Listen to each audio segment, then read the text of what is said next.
versículo 16, que diz: Tu és o Cristo, o Filho do Deus vivo. Na realidade, nós precisamos entender que o Verbo se fez carne e habitou em nós, cheio de graça e de verdade. Mateus 16, versículo 17, a resposta de Jesus a essa declaração do apóstolo Pedro é a seguinte: Feliz é você, Simão, filho de Jonas, porque isso não lhe foi revelado por carne ou sangue, mas por meu Pai que está nos céus. João capítulo 1, versículo 18, a Bíblia diz que ninguém jamais viu a Deus, mas o Deus unigênito que está junto do Pai o tornou conhecido. E essa expressão unigênito, ela é muito importante para nós, porque a palavra unigênito vem de único e gênito, na realidade gerado. O único que é gerado por Deus é Jesus. Nós não somos gerados por Deus, nós somos filhos criados e adotados por Deus. A teologia diz que o que é gerado é da mesma natureza que gera, e quem é criado não é da mesma natureza. Ou seja, Jesus é gerado da mesma natureza. Nós humanos vamos participar da natureza de Deus, mas nós não fomos gerados por Ele. Mas pela graça nós podemos participar da natureza. Nós somos herdeiros das seguintes declarações que o apóstolo Paulo faz à igreja que estava em Colossenses capítulo 2, os versículos de número 9 e 10, dizem o seguinte: Pois em Cristo habita corporalmente toda a plenitude da divindade, e por estarem nele, que é o cabeça de todo o poder e autoridade, vocês receberam a plenitude. Na carta aos Hebreus, no capítulo de número 1, os 2 primeiros versículos, também está escrito: há muito tempo Deus falou muitas vezes e de várias maneiras aos nossos antepassados por meio dos profetas, mas nesses últimos dias falou-nos por meio do Filho, a quem constituiu o herdeiro de todas as coisas e por meio de quem fez o universo. Então repitam comigo: Jesus é a revelação de Deus para nós. Então é isso que nós precisamos entender. Mateus capítulo 3, versículo 16, a palavra do Senhor nos diz: assim que Jesus foi batizado, saiu da água. Naquele momento os céus se abriram e ele viu o Espírito de Deus descendo como uma pomba e pousando sobre ele. Então uma voz dos céus disse: este é o meu Filho amado, em quem me agrado. Essa voz mais uma vez repete essa expressão no episódio chamado de o Monte da Transfiguração, enquanto Pedro perguntava se era para preparar uma tenda para Moisés e para Elias. Mateus 17, versículo 5. Enquanto ele ainda estava falando, uma nuvem resplandecente os envolveu, e dela saiu uma voz que dizia: este é o meu Filho amado, em quem me agrado, ouçam. João capítulo 10, versículo 30, Jesus ele diz: eu e o Pai somos um. Então, como que nós precisamos entender a revelação de Jesus? Tudo o que falamos gira em torno da pessoa de Jesus. Tudo a respeito de Deus, falamos a partir da revelação de Deus sobre o Jesus de Nazaré. Não é sobre Moisés, não é sobre Davi, é sobre Jesus. Essa é uma experiência cristocêntrica no Filho, em Jesus, o Cristo. E é o Espírito quem nos convence do pecado, da justiça e do juízo. Então assim o Espírito Santo nos guia à verdade. E quem é a verdade? A verdade é Jesus. Eu sou a verdade, e o Espírito nos guia a Jesus, e Jesus nos guia ao Pai. Ele diz: eu sou o caminho, eu sou a verdade, eu sou a vida, ninguém vem ao Pai senão por mim. Então na teologia vai dizer que o Espírito Santo é uma luz que está às nossas costas e ilumina Jesus e resplandece a glória de Deus. Então a nossa experiência, ela é em Jesus, por Jesus. Tudo quanto podemos falar a respeito de Deus, nós falamos a partir da revelação que nos foi feita por Jesus. Então, por ser perfeitamente homem, ele é a revelação exata do Pai, Mas Jesus não revela toda a verdade do Pai, e por isso nós não temos toda a verdade sobre o Pai, por causa da limitação da nossa encarnação, desse plano físico no qual nós vivemos, que é finito, que é limitado, que ele tem as suas implicações. Então nós sofremos a limitação da experiência existencial. 1 João capítulo 3, versículo 2, diz assim: amados, agora somos filhos de Deus, e ainda não se manifestou o que havemos de ser, mas sabemos que quando ele se manifestar, seremos semelhantes a ele, pois o veremos como ele é. Então, se você um dia ouviu alguém dizer que viu a Deus, na realidade você está falando com um morto-vivo, porque para se ver a Deus você tem que morrer, não tem outra forma de ver a Deus. Pelo menos é essa o que a revelação nos traz. Jesus nos faz Deus conhecido, só que o mais de Deus ainda não conhecemos, e é essa dimensão de não o conhecermos totalmente que Paulo diz nesse texto que nós lemos no início da palavra em Romanos. Paulo ele diz: levante os olhos para contemplar a Deus como se estivesse contemplando o Filho, iluminados pelo Espírito. Então ele diz: contemple o Pai, olhe para o Pai, adore o Pai. E Paulo, quando ele começa a falar, ele se complica ao falar de Deus, porque ele fala a respeito de Deus e começa a se complicar em sua fala e se vê num labirinto acerca do que Deus é. No final ele termina: eu não entendo mais nada, glória a Deus, amém.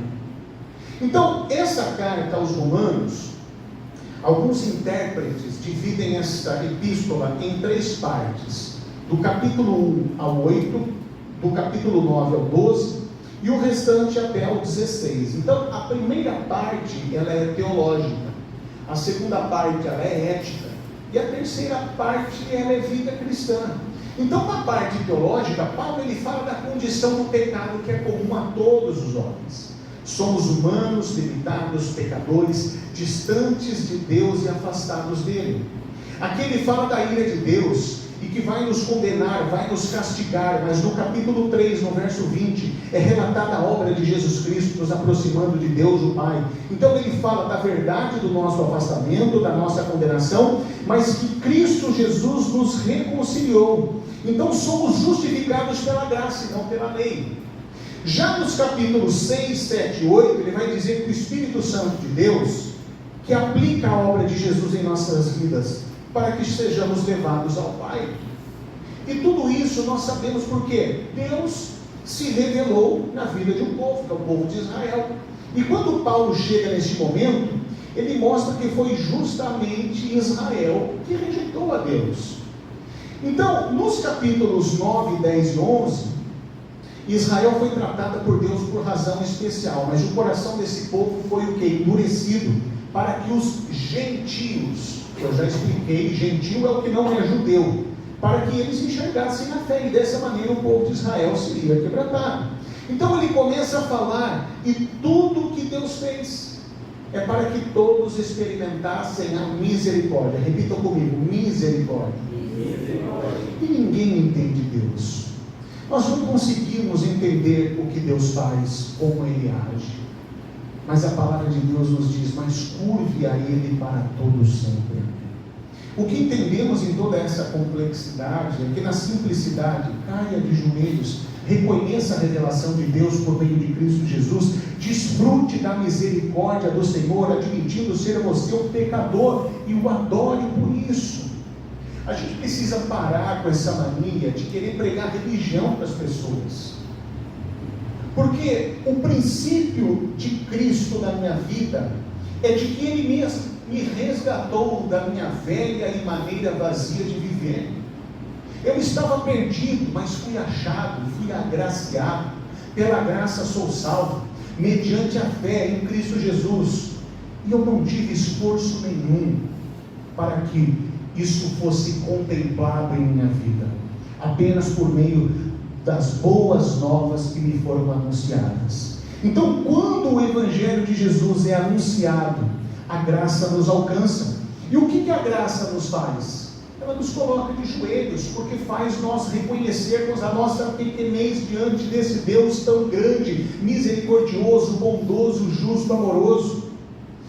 Então, eu tenho que me preocupar, eu tenho que ficar preocupado comigo, com a minha mudança, com a minha transformação, e falar para que as pessoas também possam encontrar este Cristo, e que possam ser transformadas, segundo o Espírito Santo de Deus. Então Paulo, ele vai seguir uma boa e longa tradição de Israel, de que Deus, ele é incompreensível, e de que Deus a gente não entende. Então a gente precisa abrir mão da nossa sensibilidade para nos entregarmos em confiança, em amor e justiça a Deus. Quando Moisés, ele está diante do Senhor, que se manifesta em uma sarça ardente, em Êxodo capítulo 3, verso 13, Moisés pergunta: quando eu chegar diante dos israelitas e lhes disser, o Deus dos seus antepassados me enviou a vocês, e se eles me perguntarem qual é o nome dele, o que eu lhe direi? Disse Deus a Moisés: eu sou o que sou. É isso que você dirá aos israelitas: eu sou, me enviou a vocês. Então, na nossa Bíblia, muitas traduções traduziram esta palavra, eu sou, que na realidade do original ele é um tetragrama, são 4 letras, um tetragrama. E nessas 4 letras, o I, H, o W e o H, é um nome impronunciável, não há como se pronunciar. Por isso foram acrescentadas vogais, para que se pudesse soletrar esse nome. E aí ficou Yahvé, ou Javé, ou Jeová, ou Jeová. Mas a pronúncia correta é Yod-He-Vav-He. No hebraico, isso é um nome impronunciável. Mas no hebraico, quando se fala o nome de Deus, Yod-He-Vav-He, rápido, é como o som da respiração. O que isso significa? Que toda vez que respiramos, nós estamos pronunciando o nome de Deus. Agora, o que nós não podemos fazer é confundir Deus. Nós não podemos reduzir Deus, nós não podemos limitá-lo. Não reduza algo que cabe na sua cabeça e que se limite à sua razão. Não tente contê-lo em algo identificado. Não há nada no mundo com que se possa comparar a Deus. Deus não é um homem elevado à perfeição. Por isso que Isaías capítulo 55, verso 8, vai estar escrito: pois os meus pensamentos não são os pensamentos de vocês, nem os seus caminhos são os meus caminhos, declara o Senhor.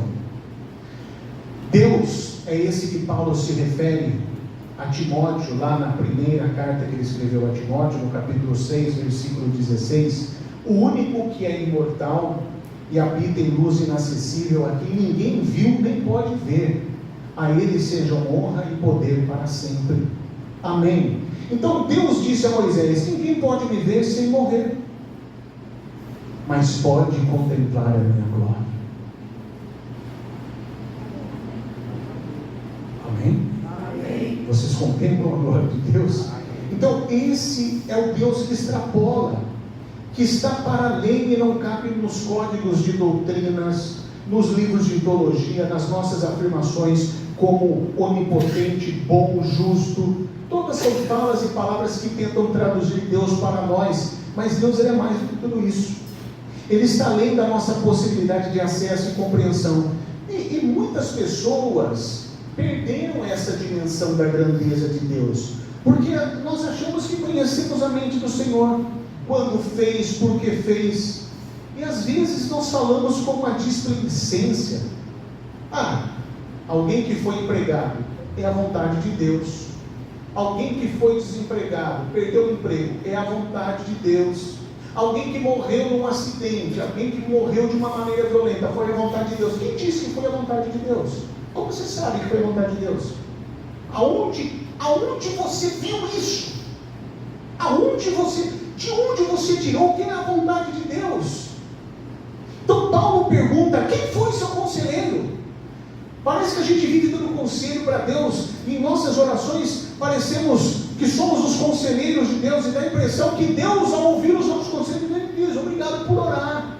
Eu estava perdido sem saber o que fazer, que bom que você orou. Eu estava carente da sua sabedoria. E nos perguntamos às vezes: por que Deus fez isso comigo? Aí você diz, Deus não poderia fazer isso comigo, e dá a impressão que ele se torna um devedor a você. Não podemos falar de Deus como se fala de um objeto. Por isso o apóstolo Paulo fala, quem conheceu a mente do Senhor? Como que eu posso afirmar que determinadas coisas que acontecem é a vontade de Deus? Salmo 25:12 diz assim, quem é o homem que teme o Senhor? Ele o instruirá no caminho que deve seguir. Qual é o princípio da sabedoria? Alguém sabe? Está na Bíblia. Alguém sabe qual é o princípio da sabedoria?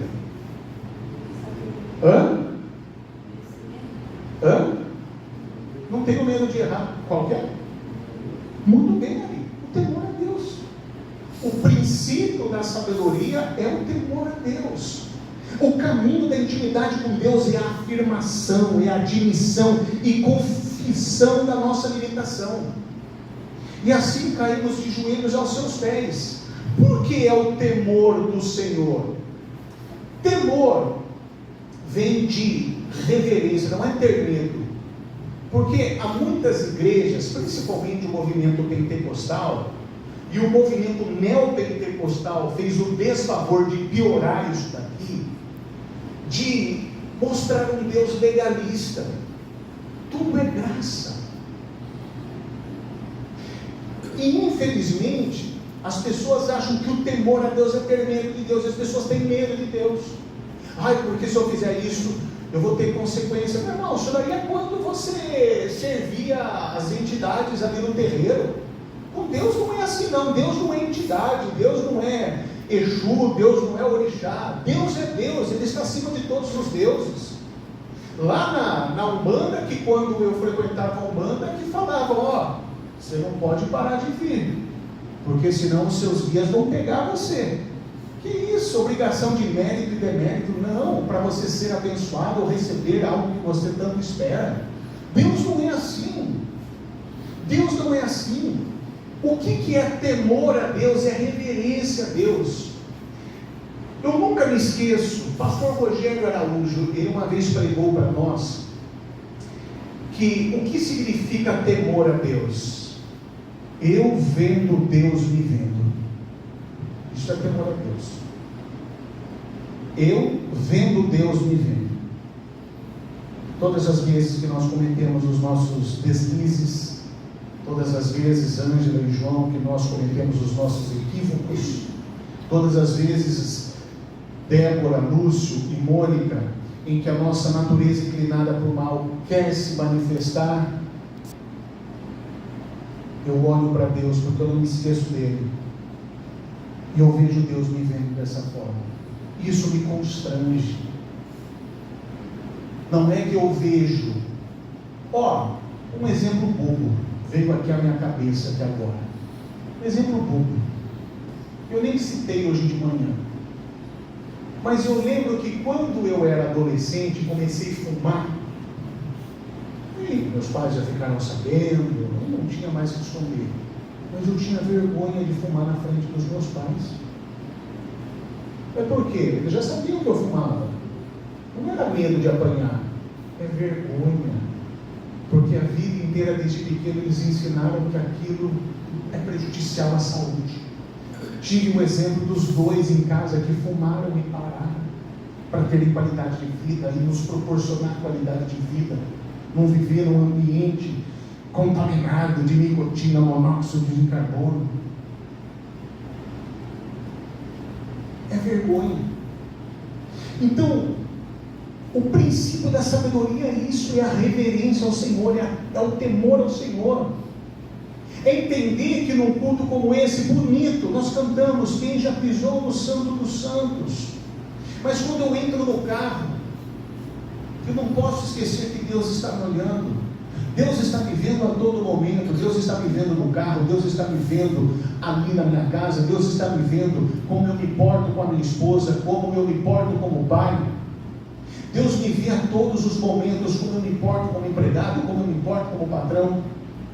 Então, quando quiser orar, não tagarele, não repita uma reza, mas Jesus nos ensina: entra no seu quarto e o seu Pai, que o vê no secreto, o recompensará. Ele não ouve, ele vê.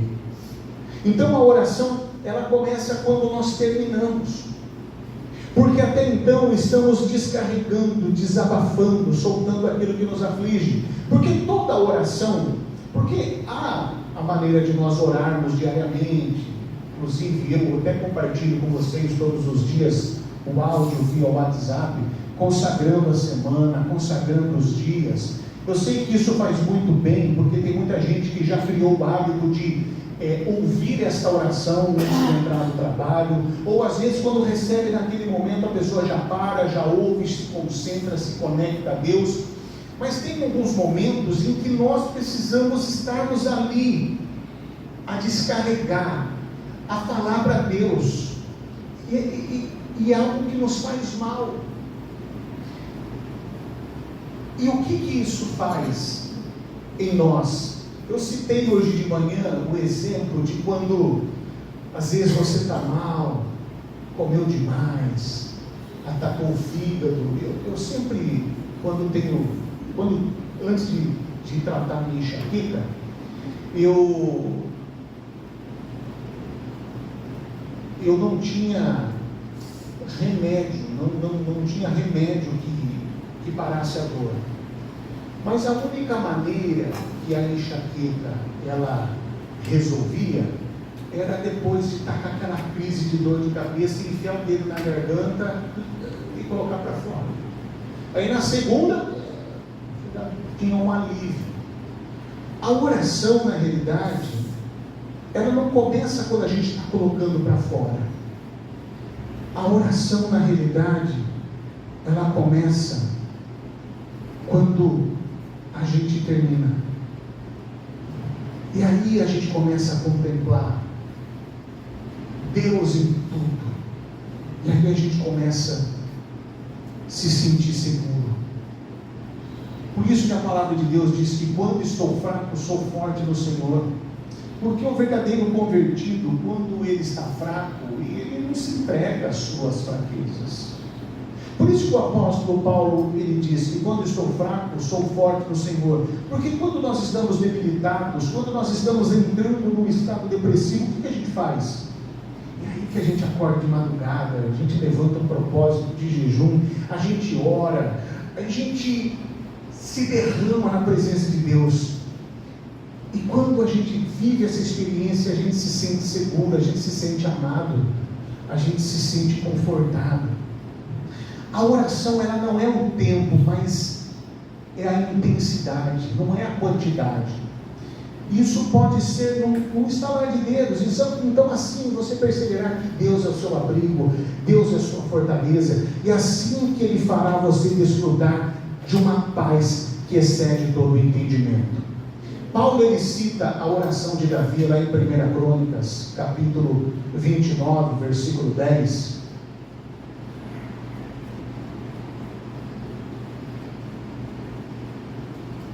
Primeira Crônicas, capítulo 29, verso 10, diz assim, Davi louvou o Senhor na presença de toda a assembleia, dizendo: Bendito sejas, ó Senhor, Deus de Israel, nosso Pai, de eternidade e eternidade. Teus, ó Senhor, são a grandeza, o poder, a glória, a majestade e o esplendor, pois tudo o que há nos céus e na terra é teu. Teu, ó Senhor, é o reino, tu estás acima de tudo. A riqueza e a honra vêm de ti. Tu dominas sobre todas as coisas, nas tuas mãos estão a força e o poder para exaltar e dar força a todos. Agora, nosso Deus, damos-te graças e louvamos o teu glorioso nome. Mas quem sou eu e quem é o meu povo para que pudéssemos contribuir tão generosamente como fizemos? Tudo vem de ti e nós apenas te demos o que vem das tuas mãos. Por isso a teoria de fazermos algo para Deus nos dar cai por terra. Vou repetir. Por isso que essa teoria de que se eu faço algo para Deus me abençoar, cai por terra. Olha o que diz em 1 Coríntios capítulo 4, versículo 7. Pois quem torna você diferente de qualquer outra pessoa? O que você tem que não tenha recebido? E se o recebeu, por que se orgulha? Como se assim não fosse. Deixa eu ler essa tradução aí, ó. Pois quem é que te faz destacado em relação aos demais? E o que tens que não tenhas recebido? E se o recebestes, então qual o motivo do teu orgulho? Como se não o tiveras ganho. Então, o que é que demos a Deus? Fé? Humildade? Então, se alguma coisa você deu a Deus, é porque você recebeu dele primeiro. Se é humilde, é porque ele te fez humilde. Devolvimos o dízimo, ofertamos na igreja, não porque ele vai dar mais. Sabemos que isso acontece. Nós não contribuímos para sermos abençoados. Nós somos abençoados, por isso contribuímos. Olha como que muda. Então a nossa experiência com Deus, ela é graça. E não fizemos por merecer, mas foi a bondade e generosidade de Deus. Isso foi revelado aonde?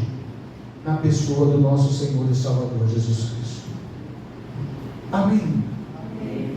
Por isso que nós, ao longo dos próximos domingos e quartas-feiras, nós vamos falar sobre autoridade e poder que está no nome de Jesus. Não existe autoridade e poder no nome de fulano, ciclano. Ai, aquela pessoa é muito usada por Deus. Meu irmão, esse negócio de ser muito usado por Deus, eu tenho o meu pé atrás, eu tenho as minhas dúvidas. Porque tem gente que gosta de se autopromover em cima disso. Porque Deus, Ele continua operando milagres. E Ele pode fazer agora, neste lugar. Deus, Ele pode operar milagres no momento do louvor. Deus pode operar milagres na hora que você entrar no seu carro e diante dessa palavra que você ouviu, de que toda autoridade e poder está no nome de Jesus, e dizer: essa palavra, Senhor, tocou em meu coração, então com toda autoridade e poder, se tu quiseres, faça a tua obra em mim. E amanhã você ir para o médico, e aquele diagnóstico que parecia ser desfavorável, quando o médico pega, ele fala assim: deixa eu colocar meu óculos aqui, não está entendendo? É o seu mesmo? Eu não estou entendendo, calma aí, está o seu nome aqui, não tem mais nada. Esse é o nosso Deus. Eu não preciso de um culto específico. Por isso que quando eu me tornei pastor, não foi fácil quebrar o tradicionalismo, a começar por mim. Porque quando nós nos convertemos verdadeiramente, começa uma desconstrução, para que haja uma construção dos verdadeiros valores pautados em Cristo Jesus. Se você for na placa de fora, você vai ver que ali tem celebração de domingo, encontro de fé. Pastor, quando que é o culto de cura e libertação? Que culto de cura e libertação, meu irmão? Então, se Deus não quiser curar e não quiser libertar no domingo, tem que vir na quarta-feira. Meu irmão, o que você está precisando? Domingo a gente só fala de salvação, a gente só fala de família. O cara vem arrebentado aqui, destruído, não é para mim, que é culto da família. Eu sou muito pé atrás dessas coisas. Porque aqui na igreja, nós estamos aqui para adorar o nome daquele que se esvaziou da sua glória e veio na forma de homem, para ser exemplo para cada um de nós. Mas, meu irmão, o seu problema é saúde? Volta quarta-feira, que é o culto de cura e libertação, que hoje Deus não vai operar. Meu irmão, Deus opera a hora que Ele quer, do jeito que Ele quer, como Ele quiser. E Ele usa quem quiser. Eu gosto muito daquela história, já contei várias vezes, eu não me canso de cansar, porque essa história me emociona. Daquela velhinha que perdeu o marido, e ela, coitada, não era aposentada ainda, tinha dado entrada nas papeladas, e ela, as suas limitações, não sabia ler, perdeu o provedor da sua casa. E ela abriu a despensa da cozinha ali, e ela viu ali uma última latinha de sardinha, Lúcio, para fazer a refeição dela. E ela começou a orar alto: meu Deus, eu te agradeço, porque essa é a última refeição que eu tenho, mas o Senhor é um Deus maravilhoso, um Deus que não envergonha aqueles que o servem. O Senhor é um Deus provedor, eu sei que o Senhor é um Deus maravilhoso, e o Senhor irá prover. E aquela mulher começou a adorar a Deus. O vizinho dela era um encapetado, um satanista, adorador do Beelzebub. E ele já tinha raiva da senhorinha, porque a senhorinha, quando ia lavar, quando ia cozinhar, ela cantava os louvores, e aquilo incomodava, porque a luz incomoda as trevas, é ou não é? O que significa treva? Escuridão. Quando você está dormindo e alguém acende a luz do seu quarto, não incomoda? Não incomoda? Porque aquela luz, ela vem ao encontro da escuridão, que você está acostumado com a escuridão. Então a luz incomoda a treva. E aquele satanista, ouvindo aquela oração da mulher, ele falou: está acabando a comida dela. Ela fala que o Deus dela vai prover. Vai ver quem vai prover. Aí ele chamou o funcionário dele e falou assim: vem aqui, toma, está aqui no cartão. Você vai no Pão de Açúcar, não vá no Beira Rio, não vá no Delta, no Pão de Açúcar, porque Pão de Açúcar é lugar de gente feliz. Vai no Pão de Açúcar. Eu quero que você compre o mais caro. Quero que você faça, que encha 3 carrinhos. Se tiver que gastar 3, 4, 5 mil, você vai gastar. Aí a gente vai entregar na casa dessa mulher. Eu vou falar quem que entregou para ela. E foi ali, Lúcio. O cara foi colocando tudo no bom e do melhor. Ali, as melhores marcas. Peça de picanha. Na hora de pagar no caixa, 5.590. Passou. Aí o satanista chegou e falou assim: agora a gente vai entregar na casa da velhinha, tá? Na hora que chegou com os 3 carrinhos, colocou na frente da casa dela e bateu. Daqui a pouco eles se esconderam. Daqui a pouco a senhorinha, na hora que ela foi, ela abriu, ela viu aqueles 3 carrinhos cheios. Ela começou a chorar. Ela dobrou os joelhos e começou a agradecer a Deus. Aí o satanista saiu de trás da árvore e falou assim: sabe quem trouxe para você isso daí? Sabe quem proveu? A velhinha levantou e falou assim para ele: para mim não interessa, porque quando meu Deus manda, até o diabo obedece. Amém. Amém.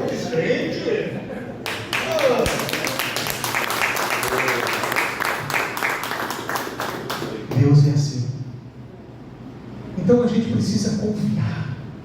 Deus, Ele faz a qualquer hora, a todo instante, porque dele, por Ele e para Ele são todas as coisas. E qual que é o nosso papel aqui?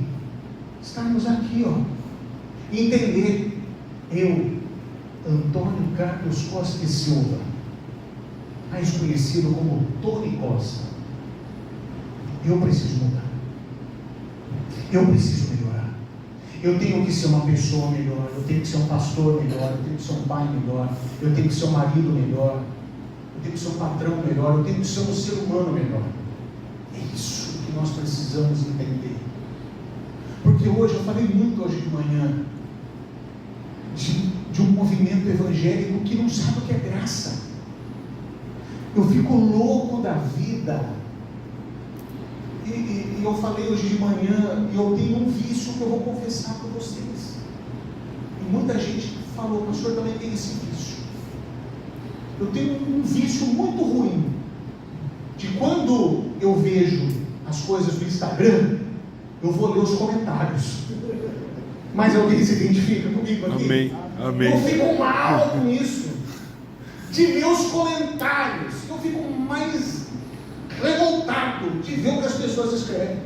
É igreja X, igreja Y, aí sempre tem os santarrões da vida, né?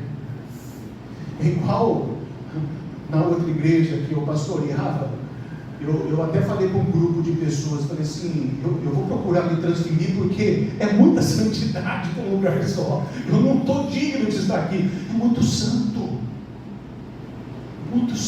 gente, muita santidade. E eu desconfio de pessoas assim. Gente que adora postar, não que isso seja errado, tá? Mas pode ver, as pessoas que mais postam versículos no Facebook, no Instagram, garanto que você vai se identificar com o que eu vou falar. Você sabe, não é julgar, você fala, é um pilantra. É ou não é? A nossa família mesmo sempre tem aquele que é o mais íntimo de Deus, é o que menos presta. Eu não estou fazendo julgamentos, eu estou falando de pessoas que parece que querem pregar uma religião. Eu falava hoje de manhã, por exemplo, eu torço para o Palmeiras, o Ari torce para o Santos, o Jean também torce para o Santos. Tem algum corintiano aqui? Glória a Deus. Quem torce para o São Paulo aqui? Sei, Gabriel, tem bastante São Paulino. Pedro também é São Paulino, não é, Pedro? Você é flamenguista? Santista? Era Santista. Ah, era Santista. Mas enfim, mas não é porque eu torço para o Palmeiras e o Mari torce para o Santos que eu vou ter que fazer ele se convencer. Ah, você torce para o Santos, você está errado, tem que torcer para o Palmeiras. Quem é que gosta da cor azul? Quem não gosta da cor azul? Fala a verdade. Hoje de manhã teve gente que não gosta da cor azul. Quem é que não gosta da cor azul? Todo mundo gosta da cor azul? Então vamos pegar outra cor. Quem é que gosta de amarelo? A Mara, a Sara. Quem não gosta de amarelo? O Lúcio. Pronto. Não gosta também do Lúcio. Então não é porque o Lúcio não gosta do amarelo que vai falar que é pecado para quem usa. Então a gente precisa entender que, olha para o espelho. E a imagem que reflete o espelho, de quem é? É a nossa imagem. Eu preciso mudar. Até existe a expressão, né? Para a gente, cada um, cuidar do seu. Então, vamos cuidar daquilo que Deus confiou em nossas mãos. Cuidar das nossas vidas. Vamos tentar ser melhores. Vamos tentar melhorar. E isso só acontece com a autoridade e poder do nosso Senhor e Salvador Jesus Cristo. Amém? Feche os seus olhos, eu quero orar por você.